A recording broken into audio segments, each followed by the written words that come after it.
Welcome to the Armor Up podcast. I'm your host, Lorraine Michaels, certified personal trainer and health and wellness coach. And today I want to talk to you about lifting and menopause and perimenopause. I recently was doing a question and answer on my Instagram, and I got quite a few questions in regards to lifting heavy, and perimenopause and menopause, and when you should, if you should, all these things. A lot of questions revolve.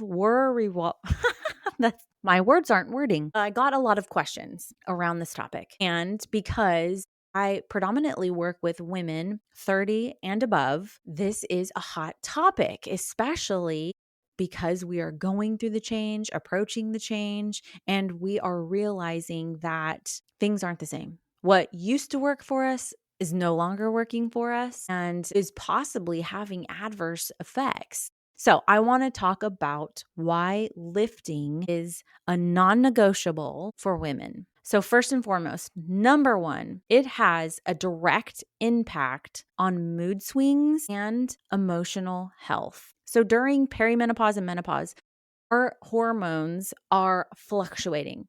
They always are throughout our entire life, right? Because we have menstrual cycles. But during this season of life, perimenopause and menopause, there is a decline in estrogen and progesterone, and it affects the neurotransmitters like serotonin and dopamine and GABA, which play a huge role in mood stability. So, serotonin and dopamine are happy hormones, and those are what are released during exercise, specifically during weight training.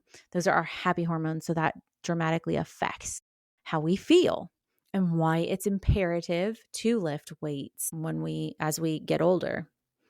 And GABA, that is more of how would I explain it? A calming hormone. So it brings regularity. It's just, it helps. I know I take that specifically every evening because it helps quiet my mind. It helps relax my body. So those three neurotransmitters are huge during this time. So why resistance training helps and how it helps. Increasing serotonin and dopamine signaling improves moods by reducing anxiety and irritability. So like I was saying, those three are a calming effect. So when you lift weights, it releases those. Thus, it improves anxiety and irritability. Lowering cortisol over time. So improving stress resilience. Chronic stress worsens mood swings and hormonal symptoms. We know that. And so by lifting weights and doing resistance training, it lowers the cortisol levels. Lifting also improves insulin sensitivity, which stabilizes blood sugar and is often overlooked as being a trigger for mood swings and emotional volatility. So think about when your children have a bunch of sugar and they're acting crazy. It's because their insulin and their blood sugar is unstable, and that instability causes mood swings and emotional outbursts. So research shows that women who engage in regular strength training report a lower depressive symptoms and improved emotional well-being, especially during menopause. And it's compared to that research is compared to sedentary women. So women who are strength training and working out versus women who just are sedentary. The women that are working out report lower symptoms of depression and just overall improved emotional stability. I know when I don't work out, I become cranky because I am dependent on that serotonin and dopamine release. That's what lifting weight does for me. That's how I learned. I've talked about this before. If you listened, I was on the Stephen Scoggins podcast recently, Build. If you haven't listened to that or follow him, go follow him. He brings in amazing people But that's one of the things that I was talking about on his podcast was how working out and fitness saved my life aside from Jesus. There was a point in time where I was so depressed and I was so heavily dependent on other negative coping mechanisms to numb the pain. I finally fell into fitness and that changed the game for me. And it started regulating my hormones and I didn't know it at the time. So, fast forward years later when I became a personal trainer and I got all this education, I was like, makes sense. So lift weights, lift your mood. All right. Number 2, it's preventing muscle loss, also known as sarcopenia, which is the degeneration of your muscles, and metabolic slowdown. So what this means, women begin losing muscle as they age, right? And when we start changing, when we start going into this perimenopause and menopausal, women begin losing muscle mass as early as their late 30s. But this accelerates, especially during menopause, due to the decline in estrogen. Estrogen plays a protective role in muscle protein synthesis and mitochondrial function. So lifting weights stimulates protein synthesis. So it's counteracting menopause related muscle loss. Lifting weights also preserves lean mass, which keeps your resting metabolic rate higher. I talk about this all the time because when women come to me and they want to lose fat, lose weight, they want to drop however many pounds, and they're focused on losing the weight and losing fat, I have to explain to them that muscle is metabolically more active than fat. So the more muscle you have, the more your body, the more your metabolism is burning and working. So if you have more fat, less muscle, your metabolism is slower. If you have more muscle, your metabolism starts to pick up because your body is burning when you are doing nothing because you have that muscle. Lifting weights also improves mitochondrial efficiency, helping reduce fatigue and brain fog. So I don't know if you remember way back in school when we had science and biology and chemistry and all those things, we talk about mitochondria is the life of the cell where ATP and energy is produced. And that is exactly it. The mitochondrial efficiency, because when you have that energy and your cells are healthy, it's going to help reduce the brain fog. It's going to give you more energy. That's why you hear when people are working out, they're like, oh, I have so much energy. That's also why when you talk to people who don't work out and who are just sedentary, it's a lot of it is, I just don't have the energy to do it. I don't have the motivation to do it. And that is why, because they're not moving their body. Mitochondrial efficiency is low and inactive. And so they do not have the energy to work out. So that's why we need to start doing resistance training. Without resistance training, women can lose up to 1 to 2% of muscle mass per year.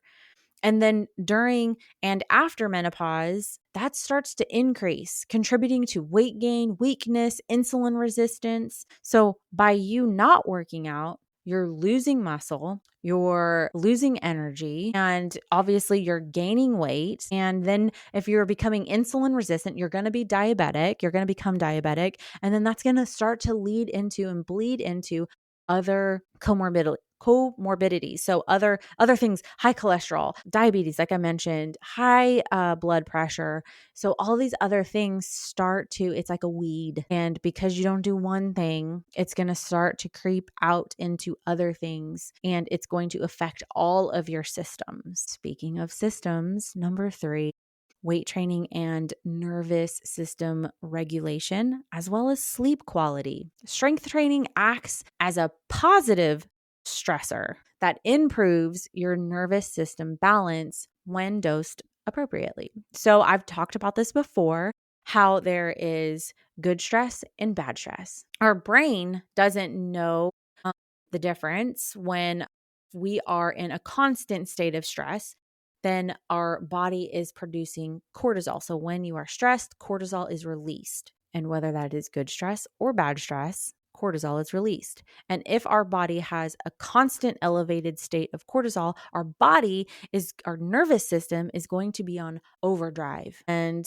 you'll see things like inability to sleep. You'll see things like a lower HRV, which is your heart rate variability. That your heart rate variability is directly correlated with your nervous system and how well or unwell your body responds to stress, how it recovers from stress. And so with strength training, how it acts as a positive stressor, it is going to improve your nervous system and it's going to keep you balanced. So it enhances GABA activity, promoting calmness and better sleep. So I'm not sure if I've mentioned this before, but I just recently started taking GABA because my HRV was tanked. It was low. It was continuously low. And granted, I don't know. I mean, I think life, if you're living, if you're alive, it's stressful, right? So there was a season where my life stress was continuously elevated. And then I'm working out. I have a business, wife, mom, all the things, right? So I'm in this constant state of stress. And I felt like the cortisol was high. And so I started taking GABA at night, along with I have 2 other supplements that are natural supplements that I take from doTERRA. One is called Serenity. It's a pill that helps bring calmness, and the other is copaiba. Copaiba is on the same receptors as CBD, so it brings that natural state of calmness and it reacts on certain neurotransmitters and certain receptors that help with calming and reducing anxiety and promoting better sleep. Weight training reduces the sympathetic fight or flight dominance. So we're on the topic of nervous system regulation and sleep quality. And so I'm referring to weight training as being a positive stressor. So it's really important to be self-aware. Know in your life, do you have a high stress job? Is there certain dynamics in your family that cause high stress? And then what is your workout routine like? Are you doing HIIT exercises, high intensity interval training? Are you doing those types of exercises? Are you a part of Burn Boot Camp, ISI, Orange Theory, those type of exercises where you are constantly going and you're out of breath and you're pushing yourself to the max? That's going to also increase your cortisol. So my recommendation as a personal trainer is if you have all of these things that are increasing your stress, somewhere you have to start managing your stress and eliminating certain things. And the easiest thing is you can't necessarily change your job or your family. So the easiest thing is reducing the amount of high intensity training or eliminating it and start strength training only and reducing the cardio and the HIIT training. So that would be my recommendation. And then also start practicing stress relieving techniques like grounding, journaling, breath work. That is definitely going to help regulate your nervous system. Well, I was going to say homeopathic, but it is. Essential oils, so doTERRA or Young Living, having these essential oils that are going to help you bring yourself back to homeostasis. And that is also going to help with your sleep. And better sleep alone can dramatically reduce mood swings, anxiety, and irritability. How do you know if you're getting good sleep or not? Well, women should be getting 6 to 8 hours of sleep. And some of you might be like, oh my gosh, yeah, that would be nice.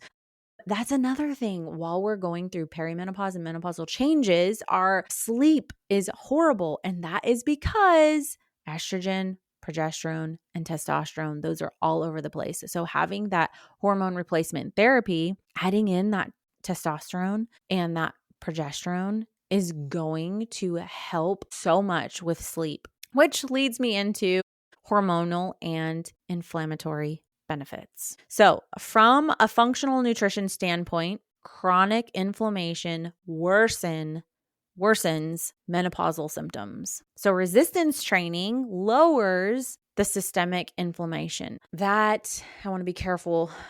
I'm not going to dive too much into that because I don't want to get into labs. And although I have some knowledge in that, I don't want to speak to that directly because that is not my lane.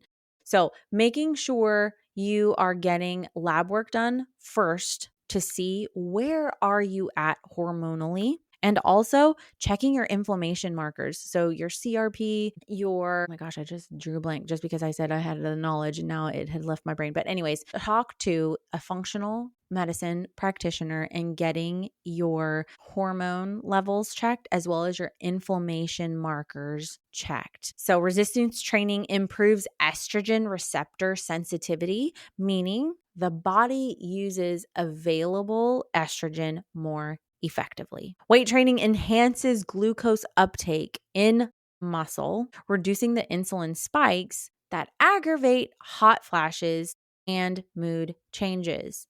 So, you really can't go wrong with weight training and resistance training. I'm not saying, obviously, I am saying like working out is only beneficial. Yes, absolutely. But what I am focusing on here is weight training, lifting weights, not your HIIT workout. I'm talking about weight training and lifting weights and how this is going to positively affect you aging and menopause symptoms and perimenopause symptoms. Weight training is going to build confidence. It's going to improve cognition and identity shifts. There's also powerful psychological components to weight training. Strength training increases BDNF, which is your brain-derived neurotropic factor, which is directly correlated to cognitive health.